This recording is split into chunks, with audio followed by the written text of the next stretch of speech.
The ceiling fan is a metronome of insomnia, each rotation a mocking reminder of the hours ticking away.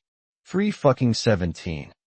I haven't slept more than maybe 20 minutes at a stretch since it happened. My mind keeps circling back, replaying the same goddamn scene like a broken record. It wasn't even a big deal. Not really. That's the fucked up part. We were arguing about. Jesus, I can't even remember exactly what we were arguing about. Something stupid. Dishes in the sink? The thermostat? Some petty bullshit that couples fight about every day. Except this time, it detonated. There was that familiar tightening in my chest. The clenching of my jaw. The usual signs that I was losing my cool. I probably raised my voice. I know I did that thing where I cut her off, tried to explain her own feelings back to her. Like I always fucking do. I hate that I do that. And then she said it. Before that, it was just another fight. Loud, frustrating, pointless. But then she said those words, and everything shifted. It was like the air in the room thickened, became heavy, toxic. The fight evaporated, replaced by something else entirely. Something darker, deeper, and infinitely more terrifying. Now the memory of the fight is just a shadowy backdrop to those words. And the hours keep ticking. It was about the goddamn recycling. Seriously. I put an empty pizza box in the blue bin. And she flipped. Not flipped like, hey, honey, that's cardboard. It goes in the other one. Flipped like I committed some kind of moral failing. You always do this, she'd shouted. Her voice tight and high. You never listen. It's like I have to mother you. And I, being the colossal idiot that I am, retorted with something equally stupid. Oh, so now I'm a child? I can't even put a pizza box in the trash without getting a lecture? That's when it came. She stopped yelling, her face went white, and her voice dropped to this low, dangerous whisper. You're just like my dad. The words themselves didn't register at first. It was the sound of them, the venom, the disgust, the raw, bottomless pain that vibrated in the air. Like my dad. She might as well have punched me in the gut. My brain stalled. Like her dad? Her dad, who I knew had hit her, who'd terrorized her and her mother for years. That's what I heard. That's what the sound of those words screamed. Suddenly, the recycling, the argument, everything just vanished. I was staring into her eyes, seeing something ancient and broken reflected back at me. And I had absolutely no idea what to do. God, I remember when we first met. A dive bar downtown. She was laughing, throwing her head back, and the sound was infectious. She was with a group of friends, but her eyes kept catching mine. There was a spark, an immediate connection that I hadn't felt with anyone before. What drew me in wasn't just her beauty. Though she was stunning, it was her strength. She had this incredible ability to find humor in the darkest of situations, to bounce back from setbacks with a resilience that amazed me. She told stories, even then, about her fucked up childhood, but she told them with this dark, self-deprecating wit that somehow made them bearable. Admirable, even. We spent hours talking that first night, closing down the bar. She was smart, funny, and fiercely independent. She'd already survived so much, and yet she was still open, still hopeful. I remember thinking, this woman is incredible. We went hiking the next day, and she practically flew up the mountain. She was always pushing herself, always striving to be better. That's what I loved about her. That's what I thought I knew about her. Before I somehow became the one thing she feared most. Now, that memory of her laughing in the bar feels like a lifetime ago. A cruel reminder of what we were and what I might have destroyed. Looking back, there were signs. Subtle things I chalked up to, I don't know, quirks. She hated surprises. Hated them. I planned a surprise birthday party for her a few months in, and she completely shut down. Didn't yell, didn't cry, just went blank. I thought she was just overwhelmed, not really a party person. She flinched easily. If I reached for her too quickly, or even just slammed a door a little too hard, she'd jump. I'd always apologize, thinking I just startled her. Now I wonder what she was actually seeing in those moments. And the nightmares.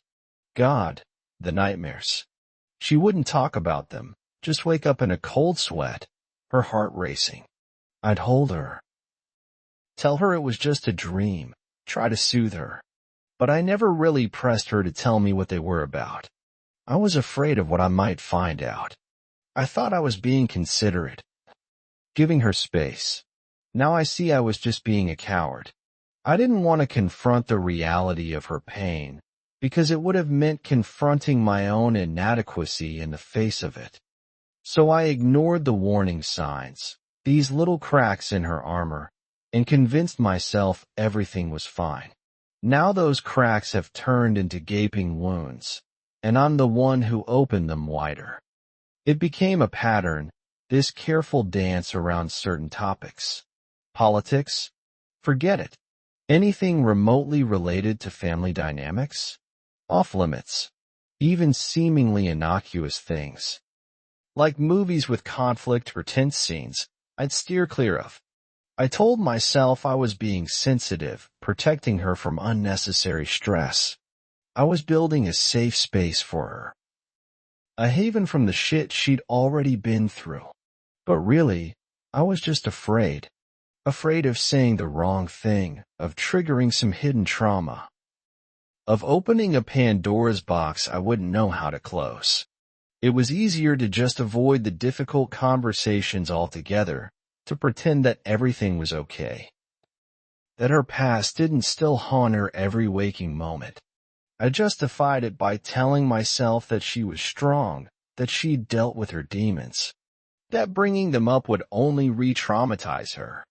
I thought I was being a good boyfriend, a supportive partner. Now I realize that by avoiding those conversations, I was also avoiding truly seeing her.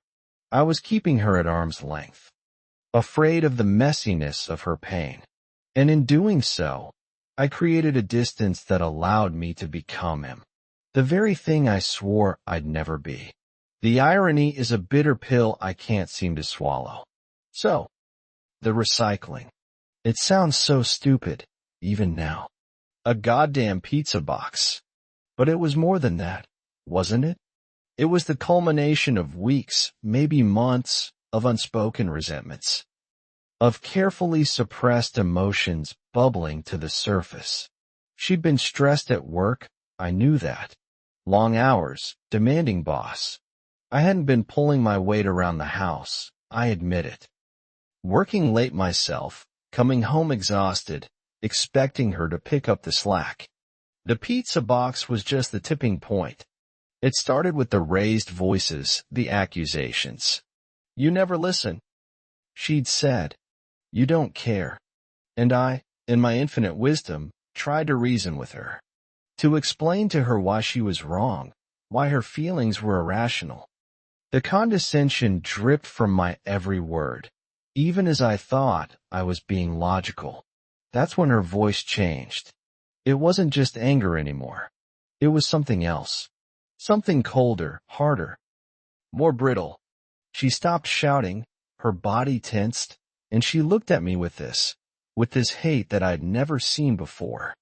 The hate that was quickly followed by that chilling statement.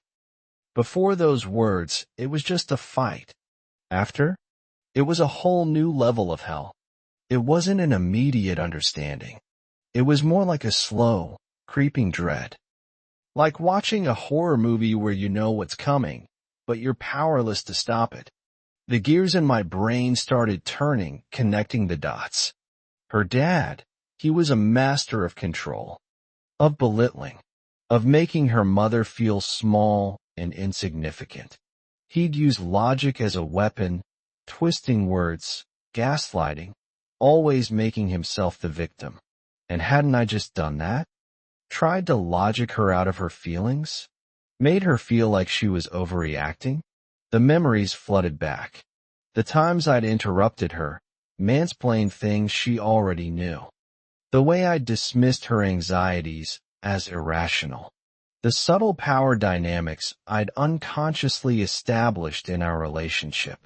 It wasn't about hitting. It was about control. About diminishing her. About making her feel less than. About recreating the very dynamic she'd spent her entire life trying to escape. And I'd done it. I'd become the monster she'd been running from. The realization hit me like a physical blow, leaving me breathless and nauseous. How could I have been so blind? So utterly, devastatingly clueless? The shame is a living thing, crawling under my skin, poisoning me from the inside out. I always prided myself on being a logical person, a rational thinker. But looking back, that logic was often just a shield. A way to avoid dealing with my own emotions and hers. My anger.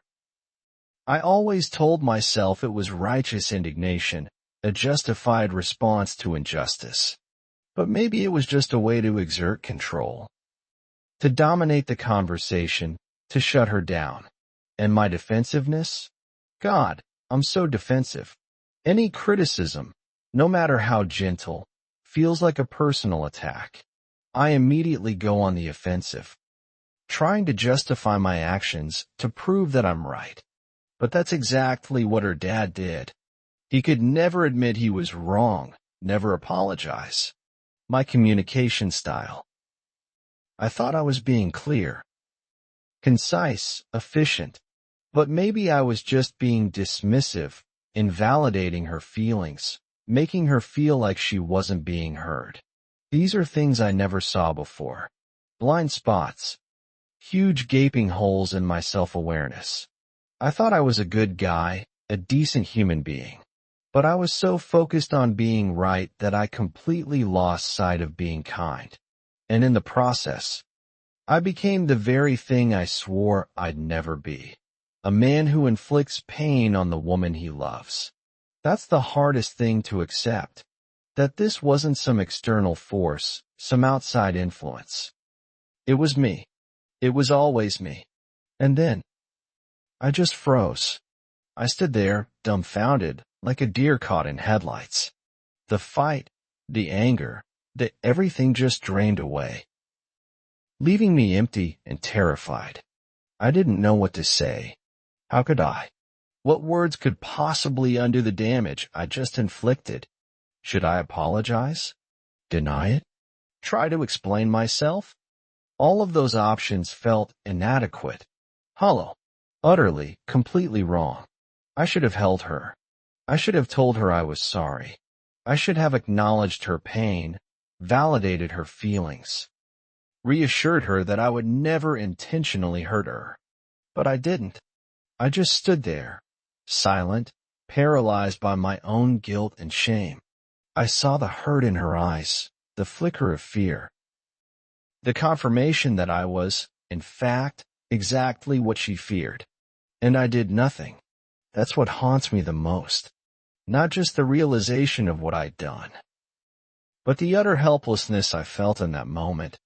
The complete inability to offer her any comfort, any reassurance, any sign that I understood the depth of her pain. The guilt is crushing. A weight that threatens to suffocate me. That freeze was the worst thing I could have done. And I did it. After the freeze, there was nothing. A void. An emptiness so profound it felt like the air had been sucked out of the room. She turned away from me, her shoulders slumped, and walked into the bedroom. I didn't follow. I couldn't. I stayed in the kitchen, staring at the half-eaten pizza in the offensive pizza box. The silence was deafening, broken only by the hum of the refrigerator and the incessant ticking of the clock. Each tick a reminder of the time passing, of the damage done, of the opportunity lost. Later, She came out and quietly got ready for bed. No words were exchanged. No eye contact made. We went through the motions of our nightly routine, brushing our teeth, setting the alarm, but it was all a charade. A hollow performance of normalcy in the face of utter devastation. We lay in bed. Stiff and separate, a chasm of unspoken pain stretched between us.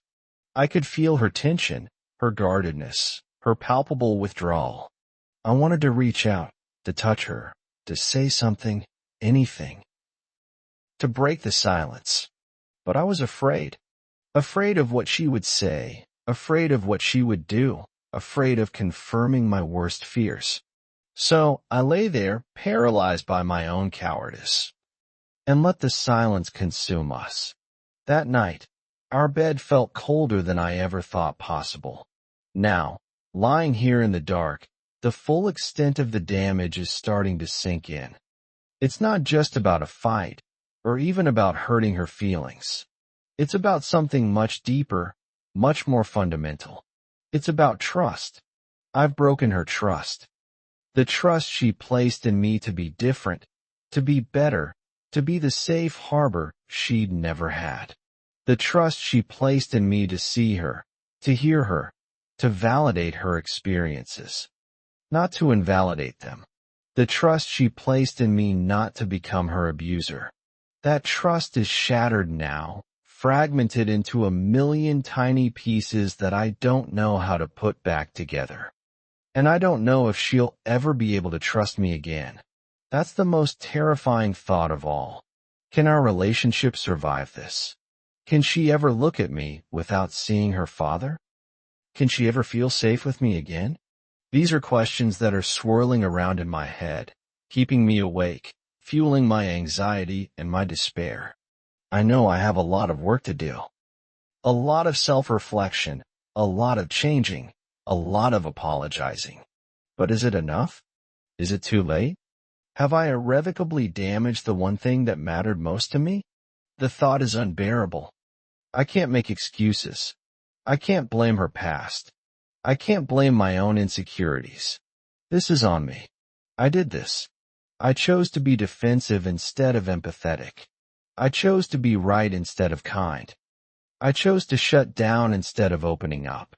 I chose to protect myself instead of protecting her. And those choices have consequences. I own my anger. I own my defensiveness. I own my dismissive communication style. I own my fear of vulnerability. I own my silence in the face of her pain. I own the fact that I recreated a dynamic that I knew was harmful. I own the fact that I became the very thing she feared most. I own the fact that I broke her trust. There are no mitigating circumstances. No extenuating factors. No justifications. I fucked up. Royally. And I have to live with that. I have to live with the knowledge that I hurt the woman I love in the deepest possible way. This isn't about feeling sorry for myself. It's about acknowledging the truth. About taking responsibility for my actions and inactions. About owning my part in this disaster. Because until I do that, until I truly accept the gravity of what I've done, I can't even begin to hope for forgiveness. From her or from myself. The heartbreak is immense. A crushing weight on my chest that makes it hard to breathe. It's not just the heartbreak of potentially losing her, although that's a significant part of it. It's the heartbreak of knowing that I caused her pain. That I, the person who was supposed to protect her, became the source of her suffering. It's the heartbreak of knowing that she's had to carry this burden for so long, the weight of her past trauma, the fear of repeating the cycle. And I, in my ignorance and arrogance, added to that burden. I feel ashamed. Deeply, profoundly ashamed. I'm ashamed of my blindness, my selfishness, my lack of empathy. I'm ashamed of the way I treated her, the things I said. The things I didn't say. But more than anything, I'm heartbroken for her. For the little girl who endured abuse. For the strong woman who fought so hard to overcome it. For the lover who opened her heart to me, only to have it broken. She deserves so much better than me. She deserves a partner who sees her, who hears her, who cherishes her, who protects her. She deserves a life free from fear, free from pain, free from the echoes of her past. And I don't know if I can ever give her that. That's the most painful realization of all. The heartbreaking knowledge that I may have destroyed her chance at happiness. The future is a vast, uncharted territory shrouded in fog. I can't see what lies ahead. I don't know if we have a future. Maybe this is the end. Maybe I've done too much damage. Maybe she'll never be able to forgive me. Maybe she'll be better off without me. Those thoughts are terrifying, but I can't dismiss them. I have to face the possibility that this relationship is over, that I've destroyed something beautiful and irreplaceable. But there's also a sliver of hope, a tiny ember of possibility. Maybe, just maybe, if I can truly change, if I can truly become the man she deserves, if I can earn back her trust, maybe we can find a way to heal. But it won't be easy. It will require immense effort, unwavering commitment, and a willingness to confront my own demons. It will require me to dismantle everything I thought I knew about myself and rebuild from the ground up. And even if I do all of that, there's no guarantee that it will be enough. The scars of trauma run deep, and the wounds I inflicted may never fully heal. So, I'm left with uncertainty, with a profound sense of unease and a gnawing fear of the unknown. The only thing I know for sure is that I have to try. I have to fight for her. I have to fight for us, even if it's a losing battle. So, here I am, at 4:47 in the morning, pouring my heart out to the void. Maybe someone will read this, maybe no one will. It doesn't really matter. What matters is that I needed to say it, to confess, to acknowledge the truth, even if it's a truth that shatters everything I thought I knew about myself. I love her. I love her with every fiber of my being. I love her strength, her humor, her resilience. I love her imperfections, her vulnerabilities, her unwavering spirit. And the thought of losing her is unbearable.